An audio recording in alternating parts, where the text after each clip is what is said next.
ለሊ ገና አይደለችም። ለሊ የት ሄደሽ ነው? ኦ የኔ ፍቅር ናፍቄያለሁ ማለት ነው። ቅድም እኮ ማሚ መንገድ ያገኘችኝና ወዴትም መሄድ አልቻልኩም ነበር። አሁን ራሱ እቺ የምታያለች ናት እዚህ ይዛኝ የመጣችው። ምን እየሆንሽ ነው? ምንም በቃ አንቺ ወደ ቤትሽ መሄድ ትችያለሽ።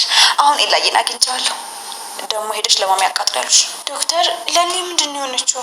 ለሊ ወይ ኤላዬ የኔ ፍቅር ምን ተፈጥሮ ነው? ኤላዬ ይቺ ልጅ ምንም ደስ አትልም። አስወጣት እንዴ። ሩታ እኮ ጓደኛሽ። ዶክተር ለሊ እንዴት ናት? ሰላም እንዴት ነሽ? ሰላም ነህ ዶክተር? እንዴት ነህ? ቆይ ምን ተፈጥሮ ነው ለሊ እንደዚህ ሆነችው? እናቷ ይመሰልኳት። እንደዛ እንዳልሆኑ መጨረሻቸው እንደዚሁ። አይ ልጄን እንዴት እንደምታሳዝን ልጅ ሆና እኮ እንዴት አቅብጠው እንዳሳደጓት። በክብር ትዳሪ እንደሆነ በክብር እንዳማራብሽ ሙሽል ሁኔታን ቆጥረሽ ተዳሪ። ያን ደም የሚባል ነገር አንደም ነው። ደም ትሁን ከልብሽ አውጭ። ይኸውልሽ እሱ ምንም አይጠቅምሽም። አባትሽ ላንቺ ብሎ የመረጠልሽም አግቢና ተንደላቀሽ ነው ልጅ። አልፈልግም። ሲጀመር እንደ ህፃን ልጅ እኔን አታለ እንደዚህ ማድረግ አልነበረብን። እሺ ምን ማድረግ ነው ያለብኝ? ልቀቀኝና እሄዳለሁ። አይ ይሄ ደም የሚባል ልጅ እንደው ልብሽን በልቶታል በል። ተይ የማይሆን ነገር እያልሽ እኔን አታሳስቢኝ።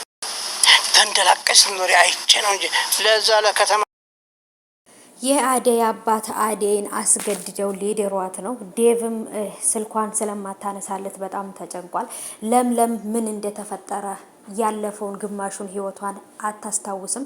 አክስቷ ቤት ያሳለፈችውን መጥፎ ነገር ብዙ ነገር ያንን ከ7 ዓመት በፊት የነበረውን እንጂ ከ7 ዓመት በፊት የነበረውን አታስታውስም። ከ7 ዓመት በኋላ የነበረውን እንጂ ማለት ነው። እጅግ በጣም አሳዘነው። ቤተሰቦቿ እንደሞቱ አታውቅም። ብዙ ነገሮች እንደተቀየሩ አታስታውስም።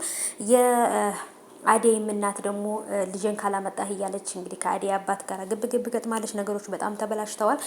ምን እንደተፈጠረ ግራ ተጋብተዋል። ሰላም ውድ የተከበራችሁ የቻናሌ ተከታታዮች እንዴት ናችሁ? ከኔ ጋር ሁሉ ሰላም ነው። ሰላማችሁ ይብዛልኝ ባላችሁበት ውድ ቤተሰቦቼ።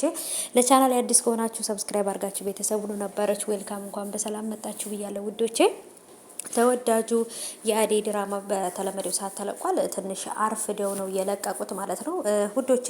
ያው እንግዲህ ኢትዮጵያ ለኔትወርክ ምናምን የሚያስቸግር ለዛ ሊሆን ይችላል ማለት ነው። እና ውዶቼ እንግዲህ ለሙዬ ያለችበት ሁኔታ እንደምታዩት ነው። አይምሮዋን በቃ ሙሉ ለሙሉ አታለች። የበፊት ነገሮችን እንጂ ከ7 ዓመት በፊት የተፈጠሩትን ነገሮች ምናምኖች እንጂ ይሄ ከ7 ዓመት በኋላ የሆነውን ነገር አክስቷ ቤት የነበረችበት ሁኔታ ሁሉ ነገር እረስታ የፍቅርን እናት እንደው ማሚ እያለች ነው መጠራት።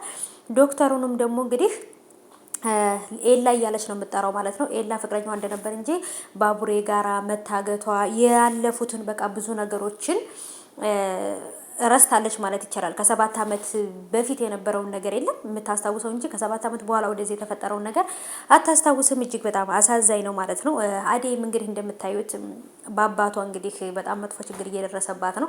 ሌላ ሰው ይህን የከተማ ዱርዬ አልድርሽም፣ የከተማን እንትን ወንድ አልድርሽም፣ ገጠር ውስጥ እኔ የምፈልገውን ሰው ነው ምድርሽ እያለ በጣም እንግዲህ በወንድሙና አብሮ በቀጠረው በዚህ ጫኔ በሚባል ሰውዬ አሳግቷታል። ታግታ ይዘዋታል፣ ጫካ ውስጥ አስቀምጠዋታል። እንግዲህ አስባችሁታል። በዚህ በሰለጠነ ዘመን ማለት ነው። በዚህ በሰለጠነው ዘመን ሴት ልጅ በግዴታ ካላገባሽ የሚል አባት እንግዲህ የአደይን አባት ነው ያየሁትና በእርግጥ ክፍለ ሀገር ላይ አሁን እንደዚህ አይነት ነገሮች በጣም ብዙዎች እየተፈጠሩ ነው። እና ወዶቼ ባቡሬ ራሱ ለምለም ጋር በተፈጠረው ነገር ግራ ተጋብቷል። አሁን ለምለምን ያለባትን የካንሰር በሽታ ነው የሚያክሙት ወይንስ ደግሞ የአይምሮ ህመሟን አላቅም። በጣም ነገሮች ድርብርብ ብለው ወዳልታሰበ ሁኔታ እየሄደ ነው ማለት ነውና በጣም ነው የምታሳዝነው ከምላችሁ በላይ። ለሙዬ አሁን ላይ ያለችበት ሁኔታ እጅግ በጣም አስፈሪና ከባድ የሆነ ሁኔታ ላይ ደርሳለች። መጨረሻው ምን እንደሚሆን ራሱ ማሰብ በጣም ከባድ ነው።